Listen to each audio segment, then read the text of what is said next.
mastery of giving there you go, of giving the ball to that guy and going, you make the play. Because look, man, that dude right there, he's awesome. All right, Baltimore 29, Atlanta 7. I mean, it was just a butt kicking. We don't really need to talk about that, right? Yeah, Flacco. I mean, only thing you really say now is that Baltimore took advantage of their division. Now they're past Cincinnati, is what I can tell. Yeah. My pick for the AFC Championship. And Baltimore, which was my pick to go to they were my pick to make it into the playoffs. Yeah. I still think Cincinnati might. It's something that's scary about Cincinnati when they get there and then they choke at the end. They're not used to it. They're not used to it. But I kind of feel that I think this is the year they get over that hump. That's what I thought. Well, we'll find out. Not being used to it. Well, we'll find out this week because they play each other this week. Cincinnati and Baltimore. Yeah, this week they play each other. I got a lot of fantasy dudes in this game. I think it's in Cincinnati. Let's take a look. I think it's in Cincinnati this time. Well, they're going to end up playing each other. This game's in Cincinnati, but they're going to end up playing each other both things because they're in the division. I'll give Cincinnati this game simply because they're in Cincinnati, right? But you put them in each other's home. I give the home team that advantage, but put them on a neutral field, and that's where it's kind of iffy. And Baltimore's getting back to playing defense like they used to. Like they used to. C.J. Mosley has taken over kind of a Ray Rice. I mean, not Ray Lewis. Not Ray Rice. He ain't hitting nobody. Yeah. Well, he's hitting them, but in the right way. But he's taken over kind of that Ray Lewis type feel to him. So C.J.'s definitely been playing some ball. I think he's 4th or 5th in the NFL right now as far as tackles go. Yep. Product of what college is? Alabama. Okay, roll tide. He went to Alabama. Just wanted to get that out there. Yeah, roll it somewhere else. Just kidding. The NFC South is pretty bad. Now we didn't think it was going to be that bad. Look, both South divisions are not that good. Both sides, both Souths are not very good, except for Indy. You have Indy in the one thing, but the NFC South, you thought New Orleans was going to be a lot better than they were. Carolina's iffy. They not. Yeah, you don't know who's going to show up for 1 week in, 1 week out. But you don't know if Bubble Wrap Cam is going to show up. Yeah, because they were awesome last year. They were great last year, but this year it's like they're looking pretty bad. Yeah, that's what I'm saying. That division looking kind of shaky right now. We definitely thought the NFC East was going to be the worst division in football, but so far as the Cowboys, they the best division. They got two teams sitting up with only one loss, but they gotta play each other this week, so we'll see. Yeah, it should be good. But the Cowboys are different. They're a different animal. I already knew Philly was going to be good because of the type of offense they got. They got a high-powered offense. Oh yes. Yeah, they fast and they got their but defense they're winning. Still good. But they're winning with special teams. Yes, they're winning with special teams and defense. Philadelphia is right now. That's surprising with the offense that they got. Yeah, but Dallas is doing what they should have been doing all along. They're running the ball, keeping the ball out of Romo's hands so much. He's a great. I don't care what anybody says about Tony Romo. Tony Romo is a really good quarterback. Trust me, he's on my fantasy. He's a really good quarterback. He always put up numbers. But a lot of people there, like last year, they blame him because of losses. You can't blame him because of losses. Every time they would lose, Romo would put him in a position to win, but the defense always find a way to make him lose. But last year they were running the ball the whole first half on. I forgot who it was. They were running the ball the whole first half, pounding.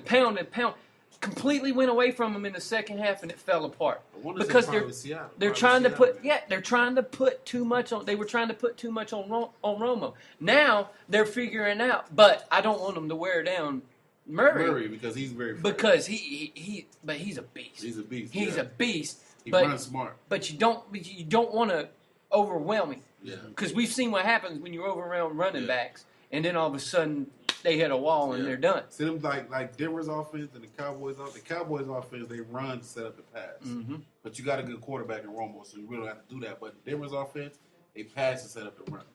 Because they're not going to – Peyton Manning is so awesome. I don't give what kind of defense you got out there. He's going to decipher your defense. I don't care if you put 17 people. Yeah, he's still going to find somebody to throw. He's still going to tell you, throw 2 more on the field, and that's still going to beat you. Yeah. That's just how he is. It's like a damn cyborg. Yeah, it's like a quarterback playing cyborg. Yeah. As long as San Fran ain't got to play Denver no more.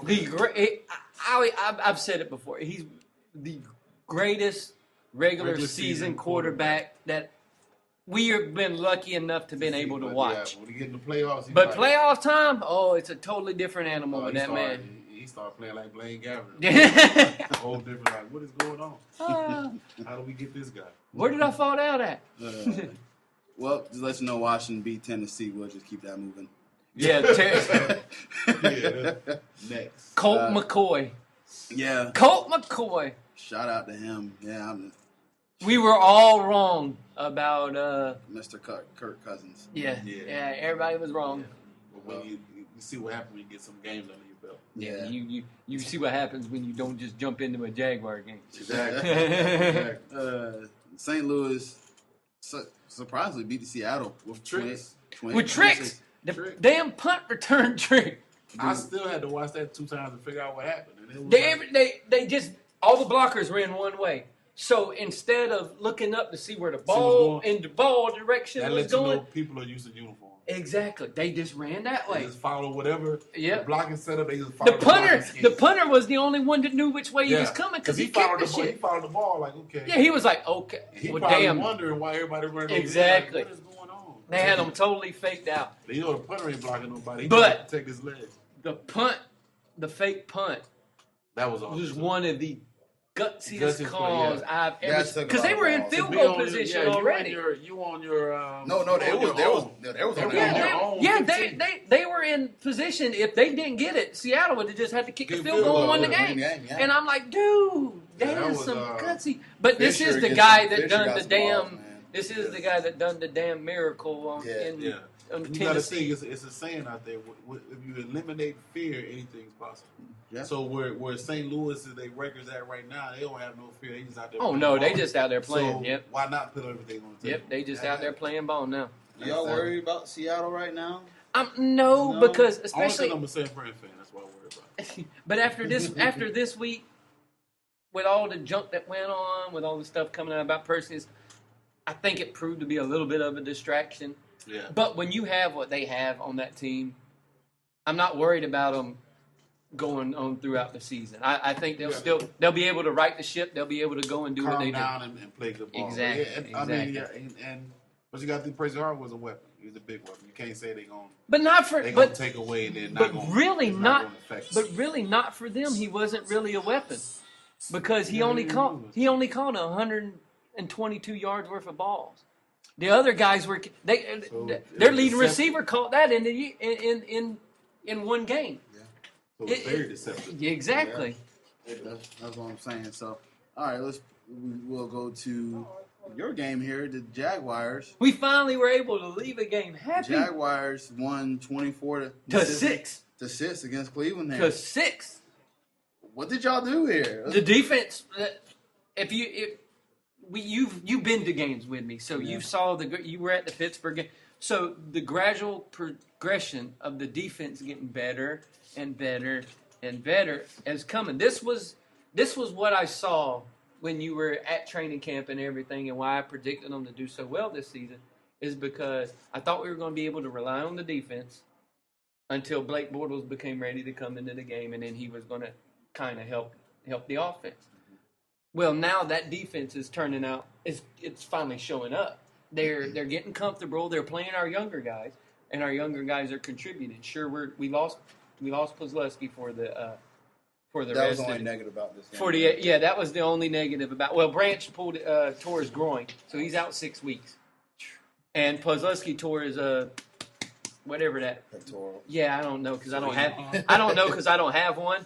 But he tore his pec, so he's going to be out for the rest of the year. But Telvin Smith actually won Defensive Player of the Week for the AFC after his performance against Cleveland. But they made Cleveland look like dog poop. Yeah. Yes. Cleveland's key is we're going to be able to go out there. We're going to be able to run the ball. Yeah. And that sets up Hoyer to be able to succeed. They couldn't run the ball at all. And that was into y'all favor. And then all of a sudden, Jacksonville was able to run the ball.